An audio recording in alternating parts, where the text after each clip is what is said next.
The iPad Pro 2020 is an amazing device. It's not perfect, but for a small portable tablet, it's about as perfect as a device can get. I've been using this for several hours a day since it was released, and it's time to find out, after that month, how is it holding up? Is this worth buying, or are there better options out there, like the MacBook Air, iPad non-Pro, or something else? Let's find out. What's up, everyone? I'm the Everyday Dad, and if I can figure it out, you can figure it out. Look, I've been using the iPad Pro a whole lot the last month, and it's not just because I want to make videos about it. I do use tech for other reasons other than making videos. And it's also not because I don't have a better, more laptop-y, don't think that's a word, options. I have a MacBook Air sitting in the room right over there. But when I choose one of my computers to do work associated with running this channel, my social media things, or just doing work in general, in the last month, I've always picked up the iPad. It's not even close. So today what I want to do is I basically want to respond to and add to the 1 week later video I made last month, because a lot of the things that I liked are still positives, and there are a few additional things that I really like. First off, and the biggest difference between the 1 week later video and this one is easily the brand new Magic Keyboard. Now, I won't go into too much depth here. I've already made several videos about this specific keyboard that you can find in the, I forget where it comes from, but you can find in the note above. Suffice to say, this single accessory changes how the iPad Pro works. Like, once you add this thing, it is a totally different experience. Not only is the typing experience is vastly better than with anything like the Folio keyboard has to offer. It adds an additional USB-C charging port at the base, freeing up the main USB-C port for other devices like dongles or card readers or something like that if you need it. We already said it, but the typing experience feels great, and it's much more like an actual MacBook with an actual Magic Keyboard, as opposed to some janky workaround aftermarket or even the Folio keyboard. It changes how you can type on this thing. Plus, the star of the show, when the show is the keyboard, is the trackpad. This trackpad is the first trackpad that I've ever really paid attention to, because it changes how you interact with the iPad. No longer is it fully a touch experience if you need to do something with the screen. You can actually get work done without needing to move your hands off of the keyboard at all. And that sounds crazy. Maybe you only buy an iPad because you want to use the touchscreen, but it turns this into a much more efficient workflow device in just about every situation, from typing, video, photo editing, and I guess people do other things too. I mean, what else do people do in life besides just typing and video editing?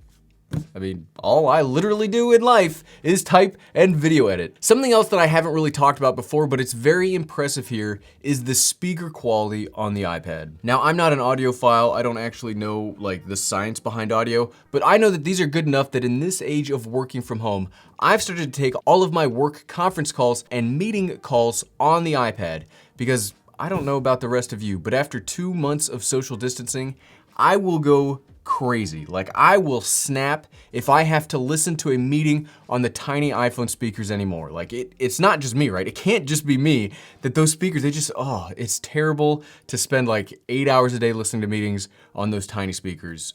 Ugh. Thankfully, the sound coming out of the iPad is much fuller, and I don't know how best to explain this, but it's less exhausting. Like, I'm not worn out after a meeting that I heard on the iPad as opposed to one that I heard on my iPhone. And the longer that I'm stuck at home, the more and more this will become important. Like this, you wouldn't think that taking calls on your phone would be like a purchase decision buying thing. But after using the iPad, I could never go back to my phone. There are some things that haven't really changed but are still darn impressive. First up is the speed.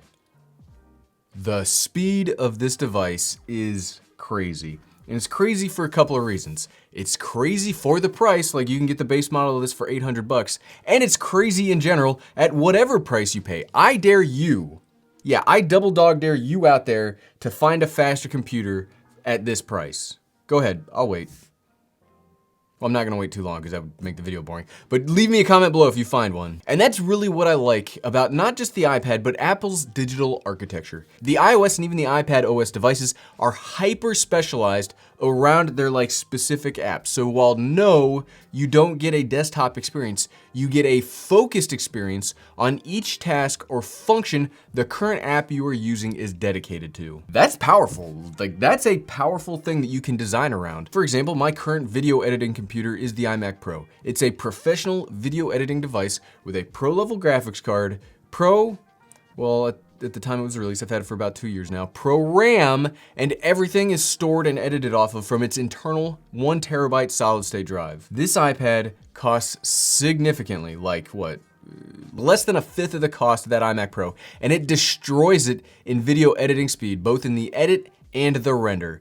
Now, for fairness sakes, there are no real pro-level video editing apps currently on the iPad OS, but the example stands for like a raw capability of its processing power. It's nuts. And something else, I don't play very many video games. I do some VR stuff with my Windows machine and my Oculus, but the iPad Pro is also pretty capable in its own right with both its 120 hertz display and the internals to run a game like Fortnite at 120 frames per second.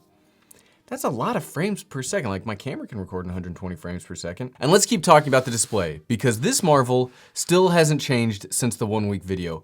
This display is bright and gorgeous. Now, I don't do a lot of screen comparisons, but the fast refresh rate combined with the razor sharpness and clarity of the Retina panel, it makes it noticeable every time I come back to using the iPad from either my iMac or one of the MacBooks I've got around the studio right now. This display is on a whole other level, especially again, at the price, or even like slightly above the price. This thing is gorgeous. Another thing that I still like, and it actually impresses me the more and more that I use it, is the integration of accessories into this device. Now, we already talked about the eighth wonder of the world, that is the Magic Keyboard. But even if you don't get this and you wanted to turn the iPad Pro into more of a desktop setup, man, we should totally make a video about that, by the way. We'll have to make one of those. That's not an insurmountable task to turn this into something like that.